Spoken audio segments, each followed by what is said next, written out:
So moving on to the Eastern Front, we can first have a look at Kharkiv. So Kharkiv, in a way, in a manner somewhat similar to Kiev, is a very big urban area. It is the second biggest city in Ukraine, and like Kiev, it is quite heavily reinforced with additional brigades since the start of this war. And this has proven to be quite tough nut for Russia to crack, and it seems that they have been unsuccessful in punching through Kharkiv on the western flank. There was likely some attempts at seizing it directly in early and then the start of the war. But it seems Russia has largely given that up and is mostly bombarding it now. To the east of Kharkiv, however, Russia was successful in punching through and has reached at least Izium now. I should say that like this is for the 25th of March, but it is becoming increasingly clear that Russia has likely completely seized Izium. But as of this time, there was a bridgehead in likely Kamyanka that complicated the Ukrainian defense. Here it is. This is a very dangerous position for Ukraine, because in the east here you see that they have formed a defensive line across the Donetsk river. Along the Donetsk River, and of course, like this has proven to be a very potent defensive line. This was used by Germany in World War II when the Soviets were coming back west, and it has also become to a large extent, it was the stable line between Ukraine and the separatists before this war broke out. So it is likely the best defensive line that Ukraine will get in the north of eastern Ukraine here. So Russia breaking through that is quite significant. Around Sevierodonetsk, it seems that it's a little bit unclear if Rubizhny is firmly under Russian control, but there is definitely a large separatist and Russian presence around the city, and this city as well is largely largely still Ukrainian controlled, but likely actively a bit contested around it by both Russia itself and the separatists, and likely bombarded with artillery as well. And these two units, we are very certain that they are around there. So it has been talked quite a bit about how the 81st Brigade was quite successfully reinforced with the 95th Brigade to fend off this Russian offensive in this area for a while. Although it does now seem that they are successfully breaking through in this area. Along the Eastern Front. So one thing to note here, though, is that a very large portion of the Ukrainian professional military is to be found in the east, in Donbass. So you can see that Kiev has a very large presence of Ukrainian military forces, but this is where most of the best units of the Ukrainian army are to be found. So this front line is moving very, very slowly, but it is slowly pushing west, and the separatists are taking a little bit of ground, one city, one town at a time. But this is a very slow process because there are a lot of forces on both sides, and it is not so easy to defeat these quite well-trained Ukrainian forces in quite well-prepared defensive positions that have, I mean, they have been prepared for 8 years now, I suppose. And there are some pretty remarkable strongholds as well. So Avdiivka here has proven to be very, very hard for Russia to break through, or the separatists, I suppose. And here as well, Ukraine seems to have formed a pretty solid defense line. Although it should be said that this line was much further south, just a little bit back.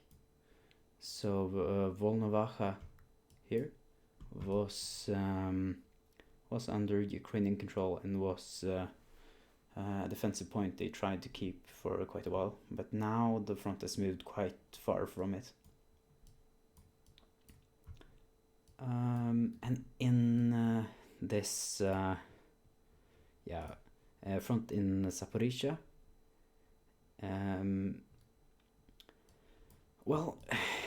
it is noted that there's a gap in the Ukrainian positions here. So likely this 18th Air Assault Brigade that is already weakened from being pushed back by the 42nd 42nd Motor Rifle Division when it broke out of Crimea, is likely spread out primarily in Kamyansk,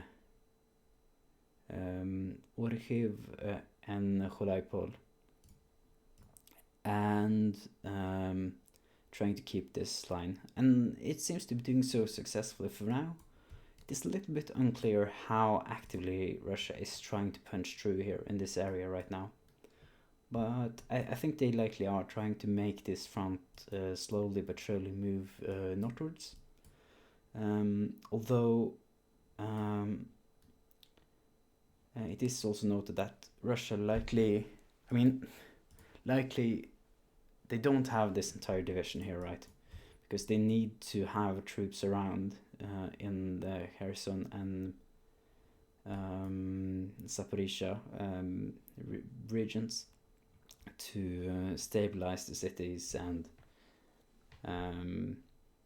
essentially make sure that Russian control is maintained in the area.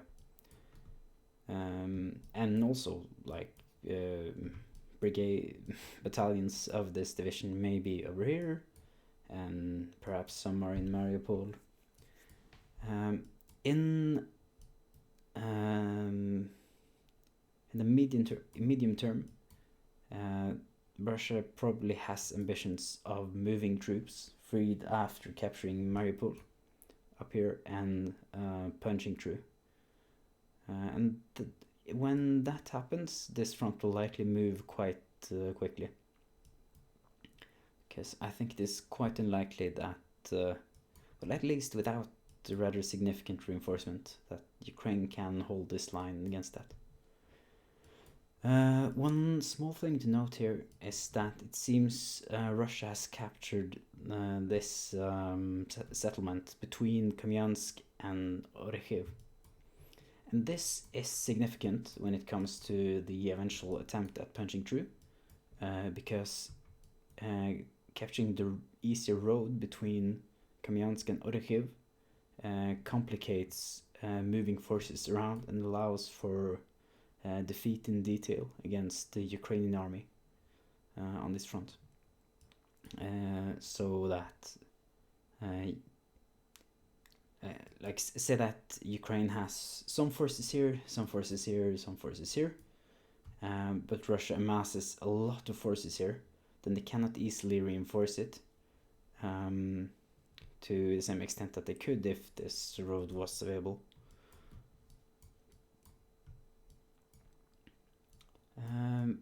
Finally, we can have a look at Mariupol. So,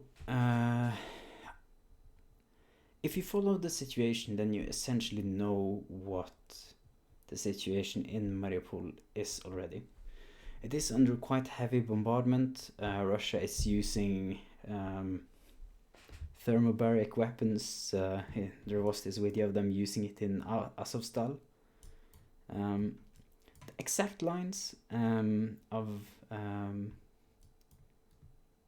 control in Mariupol are not known. It is very possible that Russia has punched further through and taken control further into central Mariupol. It is possible they own more of Azovstal.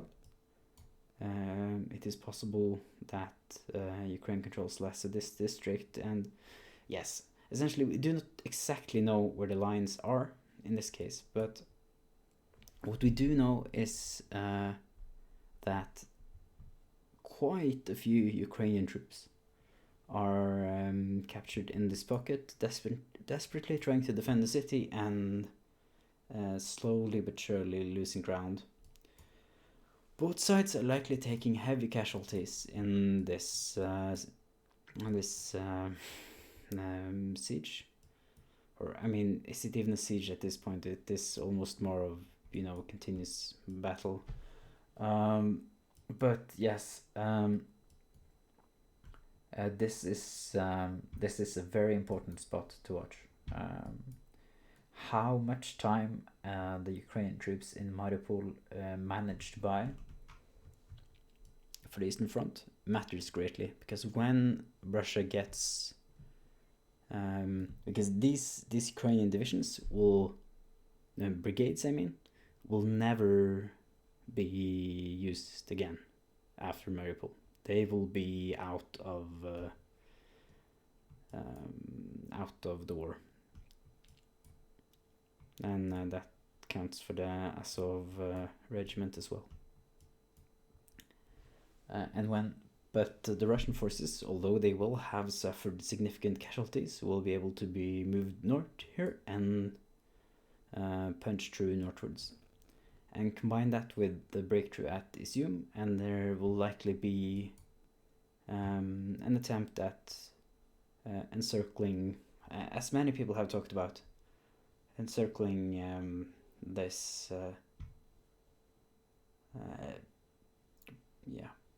Ukrainian army in the east. If that should happen, and it looks anything like it looks right now, then this is devastating for the Ukrainian war effort. But Ukraine does, of course, have some time to maneuver before that. It is not certain that Mariupol is falling still for quite some time. It seems that they are defending it quite zealously, although their days are, of course, numbered in the situation they are in.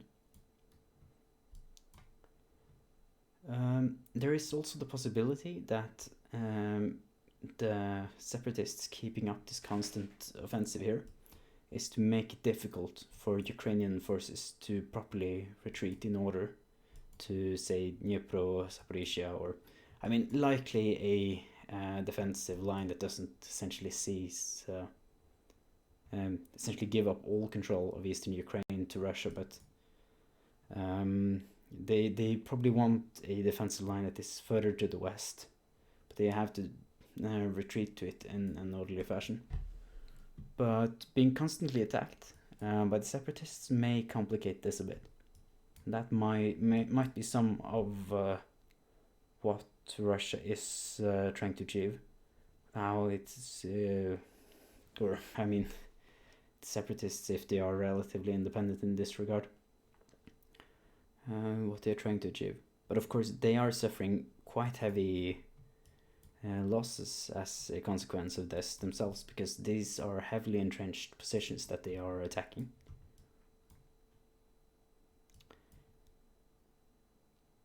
I think that will do for the Eastern Front. So we can make one shorter video about the south.